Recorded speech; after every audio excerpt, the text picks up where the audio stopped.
بھلا جس شخص نے اپنی عمارت کی بنیاد اللہ کے خوف اور اس کی رضامندی پر رکھی وہ اچھا ہے، یا وہ جس نے اپنی عمارت کی بنیاد ایک کھائی کے گرنے والے کنارے پر رکھی، پھر وہ اس کو دوزخ کی آگ میں لے گرا؟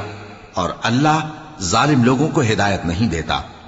یہ عمارت جو انہوں نے بنائی ہے ہمیشہ ان کے دلوں میں موجب تردد رہے گی، مگر یہ کہ ان کے دل پاش پاش ہو جائیں، اور اللہ جاننے والا ہے، حکمت والا ہے۔ اللہ نے مومنوں سے ان کی جانیں اور ان کے مال خرید لیے ہیں، اور اس کے عوض ان کے لیے بہشت تیار کی ہے۔ یہ لوگ اللہ کی راہ میں لڑتے ہیں تو مارتے بھی ہیں اور مارے بھی جاتے ہیں۔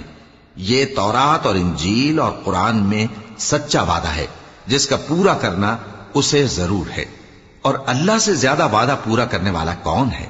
تو جو سودا تم نے اس سے کیا ہے اس سے خوش رہو، اور یہی بڑی کامیابی ہے۔